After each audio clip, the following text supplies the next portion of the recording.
Hello students. आज हमने एक नया चैप्टर करने वाले हैं जिसका नाम है text editing in Microsoft word.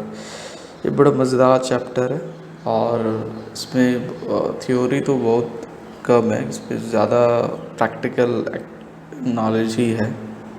और कुछ पोर्शन जो भी थ्योरी है उसे हम डिस्कस करेंगे और बाकी बात मैं जो भी प्रैक्टिकल है वो मैं आपके स्क्रीन में दिखेगा वो। ओके, सो इस चैप्टर में हम पढ़ने क्या वाले हैं और इस चैप्टर के अंत में हम क्या सीख लेंगे, क्या जान जाएंगे। पहली बात है, माइक्रोसॉफ्ट वर्ड से तो हर कोई परिचित होगा, राइट। ये क्या है, एक तरह का टेक्स्ट एडिटर सॉफ्टवेयर है। ये एक तरह का एप्लीकेशन सॉफ्टवेयर है और सिर्फ ये टेक्स्ट एडिटर नहीं है, इससे ऊपर भी ये बहुत कुछ है ना। लेकिन इस मॉड्यूल में हम लोग क्या सीखने वाले हैं कि सबसे पहले किसी भी टेक्स्ट को एक डॉक्यूमेंट में किस तरह से ऐड करना है या डिलीट करना है, या फिर उस पर्टिकुलर टेक्स्ट को, जैसे मान लीजिए वो पहले पैराग्राफ में है तो उस पहले पैराग्राफ से उठाकर उसे किस तरह से लास्ट पैराग्राफ में लेकर आना है, ये सब चीज़ें मूव करना हम लोग सीखेंगे। दूसरी है टेक्स्ट को सेलेक्ट करना। जैसे आपको अगर कट कॉपी करना होगा या फिर एक जगह से दूसरी जगह उसको पहुंचाना होगा तो आपको क्या करना है, आपको सेलेक्ट करना है पहले। ओके, और यहाँ पे क्या है, थोड़ा सा ये एरर हो गया, ये डिलीट होगा, delete text in the document. और वही चीज़ है कि अगर आपको कुछ पसंद नहीं तो उसे कैसे इरेज या फिर डिलीट करना है। And then move text in the document, और किस तरह से आप एक टेक्स्ट को किसी और जगह पहुंचा सकते हैं, मूव कर सकते हैं, उसके बारे में हम लोग पढ़ेंगे और देखेंगे। And use undo and redo commands. और कभी कभी ऐसा होता है कि आपने कुछ किया, आपने कुछ एडिट किया या फिर आपने कुछ लिख दिया, आपने इरेज किया या फिर कुछ मेजर चेंजेस किया और आप चाह रहे थे कि वो मेजर चेंजेस, वो बड़ा चेंज नहीं होना चाहिए था, सो आप अनडू कर सकते हैं, मतलब वापस जो जैसा था वो वैसे हो सकता है। और अगर आप सोचते हैं कि नहीं नहीं ये पहले वाला ही ठीक था, तो फिर आप उसको फिर से रीडू कर सकते हैं, है ना, ये चीज़ है। सो इनको हम लोग देखेंगे और पढ़ेंगे और समझेंगे। सो इंट्रोडक्शन है, बेसिक इंट्रोडक्शन इस चैप्टर के, इसे देख लेते हैं। सो we already know about word processors from previous class. A word processor is computer application software that helps us to create, write and edit any written material.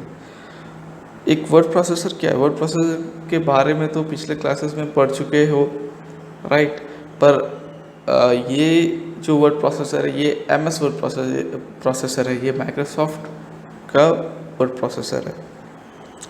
और ये normal notepad, ये जो नॉर्मल नोटपैड है इससे ज़्यादा काफ़ी powerful है, क्योंकि नॉर्मल नोटपैड में बस हम उसे टाइप करते हैं और बहुत बेसिक सा वो टेक्स्ट एडिटर है। पर MS वर्ड में क्या है, MS वर्ड में आप उसमें पिक्चर इंसर्ट कर सकते हो, क्लिप आर्ट इंसर्ट कर सकते हो, उसमें वर्ड आर्ट किया जा सकता है, और भी चीज़ें हो सकती है उसमें। जैसे कि लाइन रैप हो सकता है, ऑटो आइडेंटिफिकेशन हो सकता है, बुलेट लिस्ट बना सकते हैं, ये सब चीज़ें हैं। ओके, सो अब बेसिक टेक्स्ट एडिटिंग, कुछ बेसिक टेक्स्ट एडिटिंग के बारे में हम लोग देख लेते हैं। सो बेसिक टेक्स्ट एडिटिंग में क्या होता है, बहुत मामूली से फीचर्स होता है, जैसे adding text and deleting text, moving text using cut copy and paste, है ना, ये सब चीज़ें। ये टेक्स्ट ऐड करना जो है बहुत बेसिक टेक्स्ट एडिटिंग काम है। फिर उस टेक्स्ट को डिलीट करना या फिर उस टेक्स्ट को कहीं और मूव करना, और कैसे मूव करेंगे, with the help of cut copy and paste या फिर ड्रैग एंड ड्रॉप, ये भी है। Okay, so let's dive into the practice of word के प्रैक्टिकल को देखने वाले हैं, उसे समझेंगे। प्रैक्टिकल में थोड़ा आसानी से हम सभी चीज़ों को समझ लेते हैं। So let's move on. So यहाँ स्टार्ट मेन्यू से स्टार्ट से यहाँ जाएंगे, माइक्रोसॉफ्ट ऑफिस ये रहा, और यहाँ ढूंढते हैं माइक्रोसॉफ्ट वर्ड, और ये रहा माइक्रोसॉफ्ट वर्ड, इस पर क्लिक किए। सो ये खुल गया। माइक्रोसॉफ्ट वर्ड से बड़ा कर लेते हैं, मैक्सिमाइज कर लेते हैं। ओके, सो मैं यहाँ पहले फ़ॉन्ट साइज़ बड़ा कर देता हूँ 25।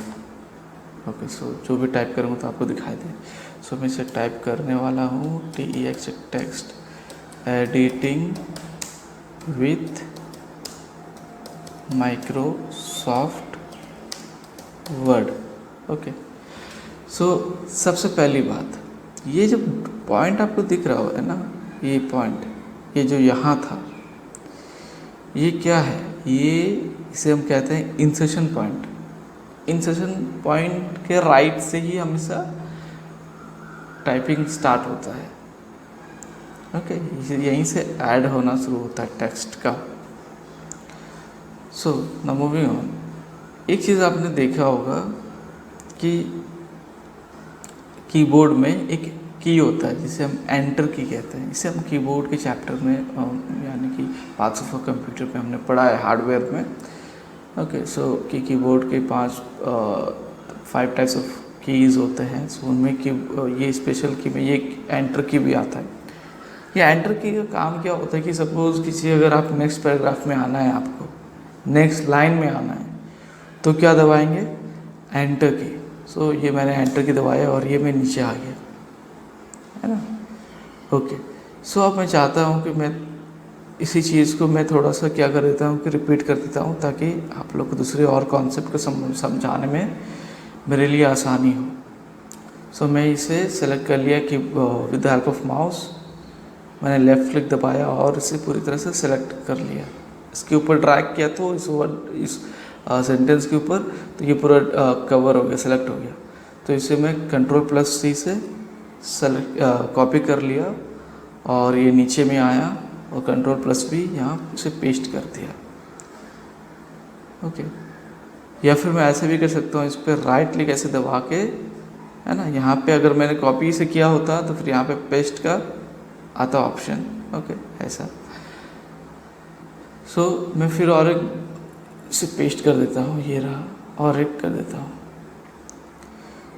सपोज़ किसी अगर आपको डिलीट करना हो तो क्या करेंगे? फिर से इसे सेलेक्ट करेंगे। सेलेक्ट करने के 2 तरीके हैं, या तो फिर शिफ्ट दबा कर राइट एरो करेंगे तो फिर ये पूरी तरह से जितना देर आप दबा के रखेंगे ये राइट एरो, शिफ्ट तो दबाए रखे ना है, और फिर ये राइट एरो जितना दबाएंगे तो ये उतना बढ़ते जाएगा आगे राइट, और ये सिलेक्ट होता जाएगा। ये मैंने सेलेक्ट कर लिया।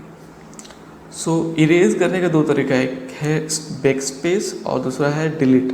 तो मैं पहले आपको डिलीट करके दिखा रहा हूँ। मैं डिलीट का बटन दबा रहा हूँ, कीबोर्ड पर डिलीट का बटन है, मैं इसे डिलीट दबा रहा हूँ, ये रहा, ये हट गया।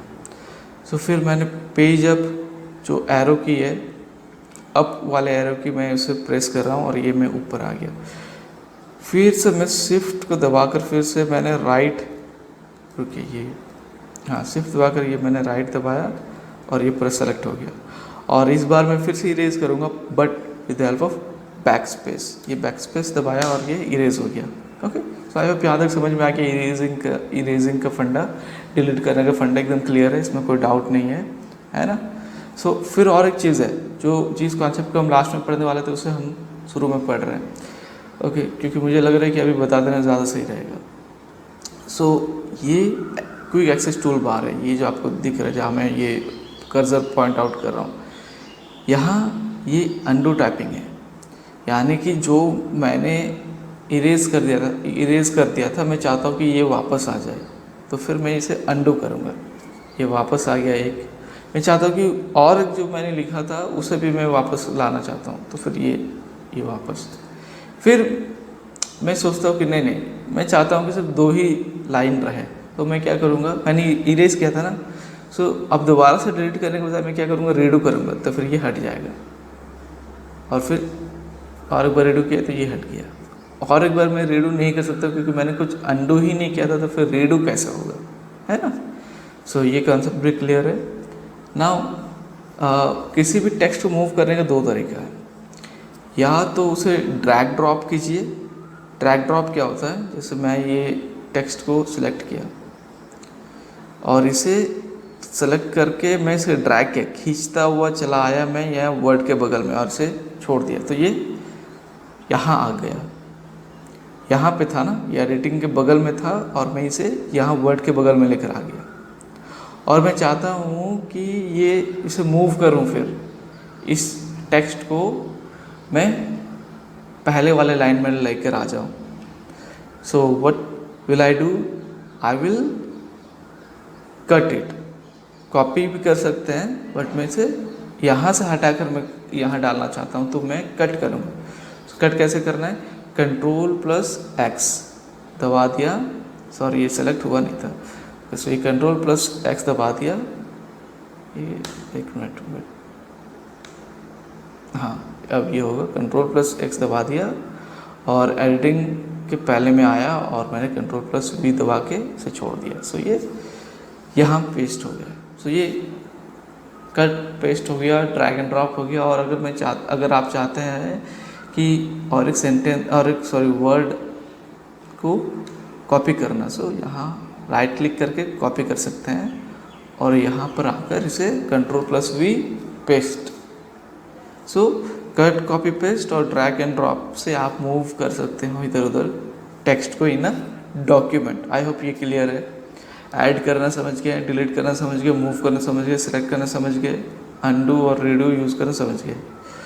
तो आई होप ये कॉन्सेप्ट आपको बहुत अच्छे से क्लियर हो गया। ओके, सो अगर कोई भी डाउट होगा तो आप नीचे कमेंट सेक्शन में कमेंट कर सकते हैं और जिनके पास मेरा व्हाट्सएप नंबर है मुझे वहाँ मैसेज कर सकते हैं।